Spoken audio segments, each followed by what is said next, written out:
Oh man, that was good. But remember, during this video, season your chicken the way you like it. I'm not a chef, I'm just a cook. I'm just teaching you the way that I do it. Remember, your way is always gonna be the right way. Let's get it.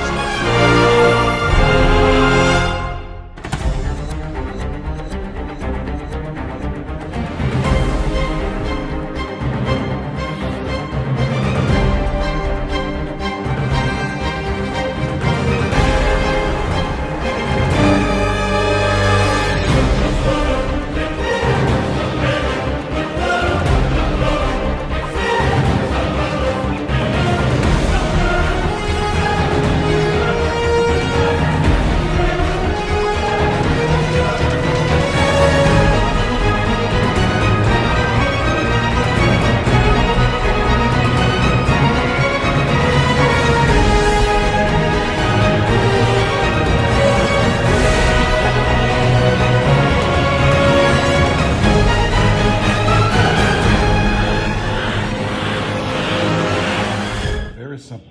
I take the bag of this season, put it all in on the chicken. I buy a chicken breast that's still on the bone, cut it up and take it off. I only like it on the bone because I don't know what they're serving up in those trays that are boneless these days. But anyway, just follow the instructions on this. Just basically take the bag out, put your chicken breast in there, sprinkle the seasoning all over, poke 3 or 4 holes in there, and cook it for the desired cook time that's on the back of the packaging or whatever. I usually like to cook my chicken breast for like an hour anyway. All right, let's get that going. It shows 350 on the packaging for cooking the chicken, but I always cook chicken at 400. I never cook it at 350. But anyway, got it in a bag. Come back in an hour. All right, next start your pasta to boiling. I just got some regular Barilla spaghetti. I usually like to take my box right there in the middle and break it in half. I like my spaghetti noodles broken in half. Leave yours whole if you want to. Next, here are the other ingredients you're gonna need. I'm not sure if I'm gonna use 2 cans of that Rotel tomatoes or not, but cream of mushroom, always get the good cream of chicken, because that's really what makes it taste really good. And some Velveeta cheese. Spaghetti is done. Let's check on the chicken. I think it's just about done. Go ahead and slice about half of this loaf of Velveeta cheese. All right, let's get those dropped into the pot. Go ahead and get both cans of tomatoes drained and dropped in. Cream of chicken and cream of mushroom. By the way, this is the 26 ounce and 22.6 ounce cans, the large. Right now your pot should be looking nice and sloppy, just like so. Let's get all that stirred up. All right, leave it just like this and put a top over it until your chicken is done.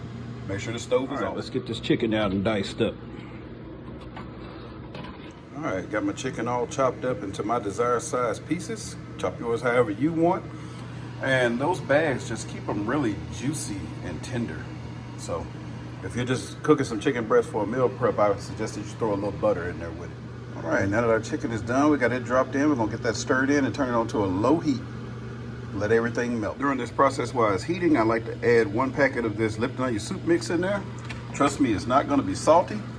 That chicken that was cooking in that bag is not gonna make this entire pot of spaghetti salty, trust me.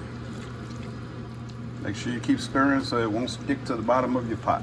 If you don't see any more cheese in there that hasn't been melted, then go ahead and set your pot to the side with the top on it for 10 minutes. All right, this is done. You can see all the chicken chunks inside of it. You don't have to use that Lipton onion soup mix if you don't like Lipton onion soup mix, but I like the taste of it, so always put it in mine. But anyway, this is your no-bake chicken spaghetti. Let me get it on the plate and leave you a picture at the end. Thanks for watching. And here's my secret weapon. I like to put 2 tablespoons of this in there. You can put 3. It's not salty. It's good. Gives it a bite.